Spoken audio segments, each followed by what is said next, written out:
kaže, sekretarica islamske zajednice u Australiji, da su Čevljanovići, ja bih rekao, jest, na Čevljanovićima može naku. Ona usta, ono pjevanje, one trepavice, ono tandara, mandara, estrada.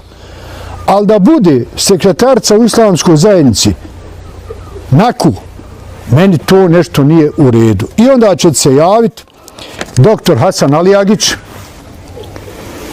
koji predvodi grupu za istinu i pravdu u Australiji, gdje dokazuje kriminale tog takozvanog muftije i štićenika od kvazi rejsa tog Bekrića. I doktor Hasan Alijagić kaže, to je osoba koja je stavila svoj potpis na tužbu protiv povjerenika islamske zajednice Sidnej. Naravno, to je bilo učinjeno pod direktivima Jasmina Bekrića. Njegov interes u pokušaju da se uzurpira vlasništvo islamske zajednice Sidnej je jasno. Tek sada, nakon ove pjesme, se vidi koji su njeni interesi. A Dževad Harambašić će napisati, sekretarica islamske zajednice u Sidneju, Gđa Aida Jozić Hadžić je javna osoba, jer kao sekretarica obavlja javni posao u zajednici prema moralnom kodeksu u islamu javnog posla kojega Aida obnaša, ona treba da se javno i ponaša po islamskom kodeksu.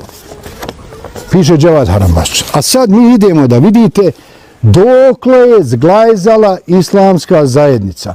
Da vidite vi taj kodeks, Turbo Folk, Čevljanovići, sve to mala maca za ovaj rasap, moralni, etički, estetski rasap islamske zajednice. Ovo što ćete sad vidjeti, baš ovo, to vam je, dragi moji, prava, pravcata, istinita slika stanja u islamskoj zajednici.